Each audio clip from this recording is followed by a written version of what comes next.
한국 전쟁 당시 대전 형무소에 수감 중이던 민간인 수천 명이 집단 학살된 산내 학살 사건, 여러 차례 보도했었죠. 그런데 이 산내 학살 사건 현장 책임자의 이름 등으로 유해 발굴 자원봉사 신청이 무더기로 접수돼 논란이 일고 있습니다. 김태욱 기자가 취재했습니다. 대전 동구 낭월동 13번지, 30도를 오르내리는 무더운 날씨에도 유해를 수습하는 작업이 한창입니다.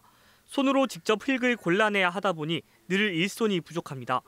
최근 2차 유해 발굴을 위해 자원봉사자를 모집했더니 40여 건의 봉사 신청이 접수됐습니다. 그런데 신청서에 있는 연락처로 전화를 해봤더니 10여 건은 엉터리였습니다. 신청자 명단에 적힌 심용현과 김창룡은 산내 학살 현장 책임자로 알려져 있고 백희엽과 하판락을 비롯해 전 반공연맹 인사와 정치인 등 무려 15명의 이름으로 가짜 자원봉사 신청이 이루어진 겁니다. 가해자의 이름으로 악의적으로 자원봉사 신청을 했다는 것에 대해서 좀 분노의 마음이 들었고요. 그리고 좀 마음이 좀 너무 안타까웠습니다. 혹시 이런 사실을 피해자 유가족들이 아신다라면 얼마나 가슴 아파하실까. 또 발굴된 유해를 포장하는 데 필요한 신문지 500장을 기증하겠다며 SNS로 연락을 해놓고 가짜 연락처로 골탕을 먹이는 일도 있었습니다.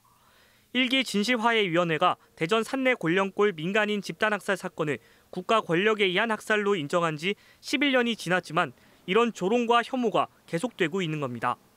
이렇게 무고하게 돌아가신 분들의 넋을 조금이라도 달래고 싶어서 이렇게 참여하게 되는데 역사의 진실마저도 이렇게 조롱하고 왜곡하는 그런 파렴치한 짓을 한다는 게 참 많이 개탄스럽고.